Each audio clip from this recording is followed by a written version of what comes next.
பால் கொடுக்குறாங்களா? பால் கொடுக்குறாங்களா? பால் கொடுக்குறானா? ஏன் கொடுக்குறது இல்லை? பால் கொடுக்குது 2 வேளைக்கு பால் கொடுக்குது. ஏன் வேலை கொடுக்குறா? ஏன் பால் கொடுக்கல?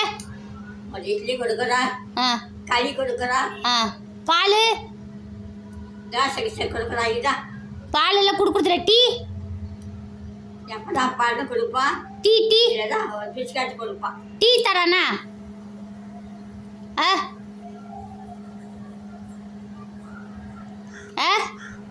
பால் கொடுக்குறது இல்லையா?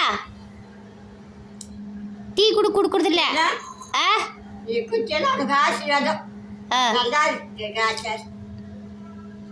வயசானவங்க எங்களுக்கு பல கோடி சொத்து. அந்த சொத்தெல்லாம் அபகரிச்சிட்டாங்க. அந்த சொத்தெல்லாம் அபகரிச்சிட்டு பாவம் இந்த அம்மா வயசான காலத்தில் இந்த அம்மாவை வந்து கவனிப்பில்லை.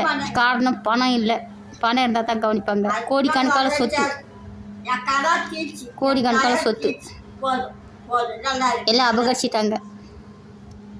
எங்கள் குடும்பத்தையே என்ன சொல்கிறது, கடைசியில் இந்த அம்மாவோட இடுப்பெலும்பை வச்சுட்டாங்க. சீக்கிரம் இந்த அம்மா க்ளோஸ் பண்ணிட்டா எந்த கேஸும் இல்லாத போயிடும்னு சொல்லிட்டு கோடிக்கணக்கான சொத்து. அதுக்கு கேஸும் ஃபைல் பண்ணல. இந்த அம்மா போடுறதுக்கு காத்துன்னுக்குறாங்க. இடுப்பெலும்பை வச்சுட்டாங்க. 2 முறை ஆக்சிடெண்ட் சாக்கில் மேலே ஏற்றினாங்க பைக்கை. ஆனால் இந்த அம்மா போயிடுச்சு. நல்லா தான் நடந்துருந்தாங்க. ஆனால் சொத்தை அபகரிச்சுங்க. இடுப்பெலும்பு உடச்சி உட்காந்து வச்சுருக்காங்க.